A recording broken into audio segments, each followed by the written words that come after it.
اور غیبت ایک ایسا گناہ ہے کہ جو آج معاشرے کے ہر طبقے میں پایا جاتا ہے۔ بعض گناہ تو ایسے ہوتے ہیں کہ جسے انسان گناہ سمجھتا بھی ہے اور گناہ سمجھ کر دل میں اسے برا بھی جانتا ہے، اور جب کسی گناہ کو گناہ سمجھتا ہے، برائی کو برائی سمجھتا ہے، تو دل میں ندامت پشیمانی آتی ہے، کبھی نہ کبھی توبہ کی توفیق مل جاتی ہے اور آدمی اللہ کی طرف رجوع کر کے اپنے معاملے کو صاف کر لیتا ہے۔ اسی طرح سے گناہوں میں بعض گناہ تو وہ ہیں کہ جس میں انسان اپنے اللہ کے حق کو ضائع کرتا ہے، اور بعض گناہ وہ ہیں کہ جس میں حق اللہ بھی ضائع ہوتا ہے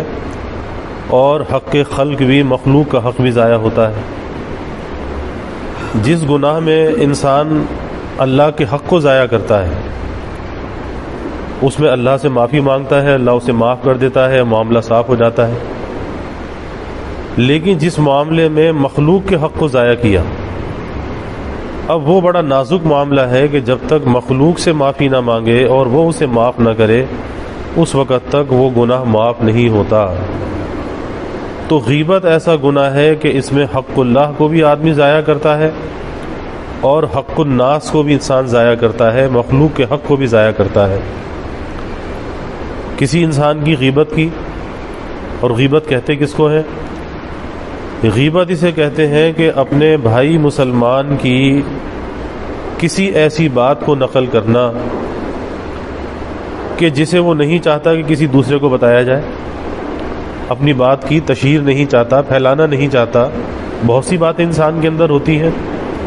آدمی نہیں چاہتا کہ میری کوئی بات کہیں پہ نقل کی جائے، کہیں پر میرا تذکرہ اس طرح سے کیا جائے، تو ایسی بات کو دوسروں کے سامنے کرنا یہ غیبت ہے۔ اور اگر اس میں اضافہ کر دیا، صحابہ نے پوچھا، جب سوال کیا کہ آپ نے غیبت کسے کہتے ہیں، آپ صلی اللہ علیہ وسلم نے غیبت کی تعریف بیان کی، تو صحابہ نے یہ سوال کیا کہ اگر اس میں کوئی اضافہ کر دے، یعنی اپنی طرف سے کچھ نمک مرچ لگا دیا، اضافہ کر دیا، آپ نے فرمایا کہ یہ تو بہتان ہے، اور یہ بہتان غیبت سے بھی بڑا گناہ ہے۔ اور آج ہوتا یہی ہے کہ اکثر جو ہے غیر کا تذکرہ وہ ہماری زبانوں پہ عام ہوتا ہے، زباں زد عام، اور آدمی یہ سمجھتا ہے کہ میں کوئی بہت بڑی خوبی کا کام کر رہا ہوں، حالانکہ یہ خوبی کا کام نہیں ہے، یہ تو ایک بوجھ ایسا اپنے اوپر لاد رہا ہے، اس بوجھ کو ہلکا کیسے کرے گا؟ کیونکہ نامعلوم زندگی میں کس کس کی غیبتیں کی ہیں، اب وہ جب تک ان سے معافی نہ مانگے معاملہ صاف کیسے ہو؟ تو اس لیے بہت ڈرنے کا مقام ہے کہ جس معاملے میں کسی انسان کا حق ضائع ہوتا ہو وہ بہت نازک معاملہ ہے، اس کے اندر بڑی احتیاط ہونی چاہیے، اور احتیاط یہی ہے کہ آدمی غیر کے تذکرے سے بچے۔ مجدد تھانوی رحمۃ اللہ علیہ فرمایا کرتے تھے کہ بھائی غیر کا تذکرہ ہی نہ کرو، جب کبھی غیر کا تذکرہ کرو گے تو ضرور کسی نہ کسی خرابی کے اندر مبتلا ہو جاؤ گے،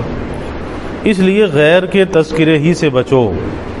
فائدہ بھی کیا ہے؟ کسی انسان کے اندر اگر کوئی بری عادت ہے، کوئی خرابی ہے، کل وہ اپنے عمل کا خود اللہ کو جواب دے گا، لیکن ہم اس کی کسی بات کی تشہیر کریں، لوگوں کے سامنے ذکر کریں کہ فلاں ایسا، فلاں نے یہ بات کہی، ایسے کہی، ویسے کہی، تو ظاہر ہے کہ ہم گنہگار ہو جائیں گے۔ تو کسی اور کے لیے ہم اپنے اوپر بوجھ کیوں لاتے ہیں، اپنے